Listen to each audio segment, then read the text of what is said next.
الرحمن الرحيم والصلاة والسلام على رسول الله. لو أول مرة بتشوفني يا ريت تشترك وتفعل زر الجرس وما تبخلش علينا باللايك الجميل للفيديو. النهارده يا جماعة هنعمل لكم وصفة جميلة وجديدة وسهلة. هنعمل حواوشي رول. دي طريقة جديدة جدا. حواوشي غير أي حواوشي. لو حابب تعرف معانا الطريقة يلا بينا على الفيديو. بسم الله الرحمن الرحيم والصلاة والسلام على رسول الله.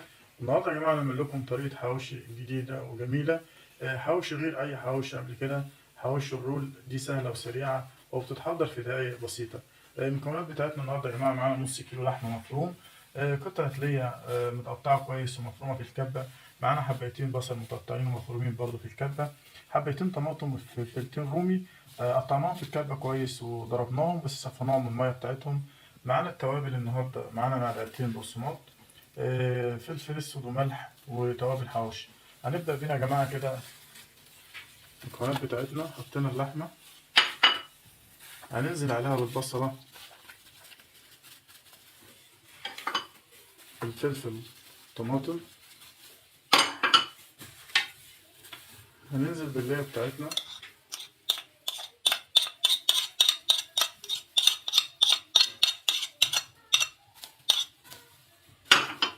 التوابل، توابل الحواوشي والفلفل الأسمر والملح، معلقتين بقسماط. هنبدأ يا جماعة نقلب كل المكونات دي كويس في بعضها.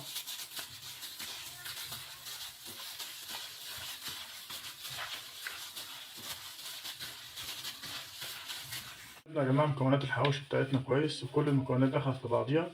نبدأ نجيب العيش بتاعنا، هنفتحه طبعا نظام وش وظهر، وهنبدأ نحط الحواوشي بتاعتنا كويس كده في العيش ونبدأ نلفه نظام رول.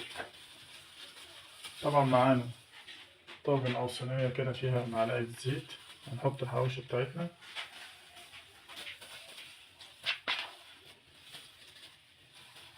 الحواوشي ده يا جماعة فكرة جميلة وسهلة هتعجبكم بإذن الله، مش هتاخد منكم وقت كتير برضو.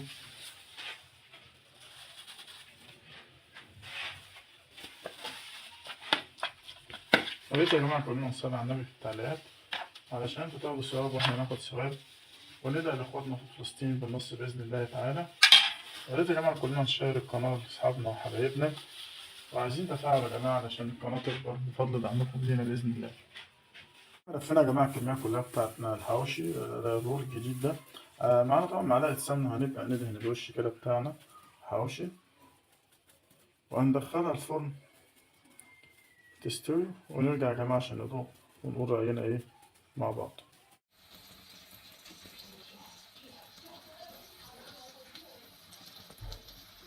كان الشكل النهائي للحواوشي والرول بتاعنا بصراحة طالع تحفة وريحته جميلة وشكله جميل جدا. طبعا الحواوشي يا جماعة متنفعش من غير سلطة الطحينة والسلطة الخضراء، ومعنا شيبسي. فيلا كده يا جماعة نجرب وندوق ونقول رأينا ايه. بسم الله الرحمن الرحيم.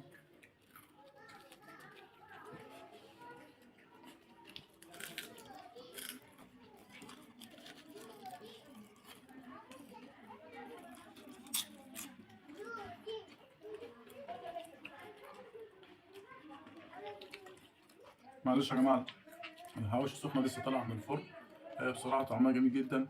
وزودنا يا جماعة التركية بتاعتنا، حطينا حتة فحماية وشوية زيت عشان تاخد طعم الفحم كأنه معمول على فحم. لو وصلت معانا اللحظة دي في الفيديو يا ريت تصلي على النبي في التعليقات وتدوس لايك علشان يوصلك مننا كل جديد. بحبكم في الله والسلام عليكم ورحمة الله وبركاته.